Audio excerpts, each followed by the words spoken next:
Well, all this week, we've shown you our recent trip to the Today Show in New York City. And while we were there, we visited a famous spot that's the inspiration for a popular Italian restaurant here in Kansas City. Felidia in Midtown Manhattan is the flagship restaurant of famous chef Lidia Bastianich. We have hand-blown glass here as well. Her daughter Tanya gave us a tour since her mom was back in Italy taping one of her TV shows. It was a real new thing for Italian food in Manhattan in the sense that it wasn't Italian-American food. She really wanted to bring regional Italian cuisine. And now, you know, that's pretty commonplace. 33 years later, the Bastianich family owns 10 restaurants, mostly in New York City. Kansas City is my favorite looking restaurant. Their first restaurant outside of New York was Lidia's in Kansas City near Union Station, which opened in 1998. It has a lot of history. I love the fact that it looks out over the trains. We also like a city that's vibrant, and Kansas City is really vibrant.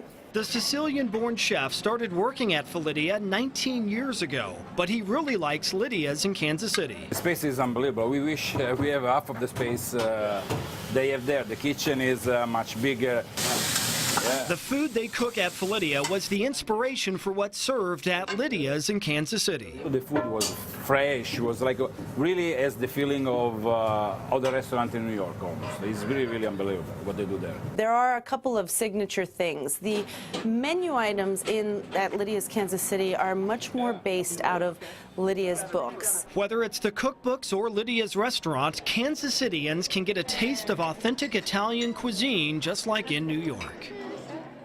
And Lidia's KC also plans to renovate its dining room later this year. You can find links to Lidia's and their other restaurants across the country on our website, KSHB.com. And they also have that space upstairs at the restaurant here in Kansas City that you can rent out, and it's a really beautiful space. Yeah, and this is the furthest west they have a restaurant, and they said they picked Kansas City also because of all the arts and culture that we have here. Fantastic. So pretty cool.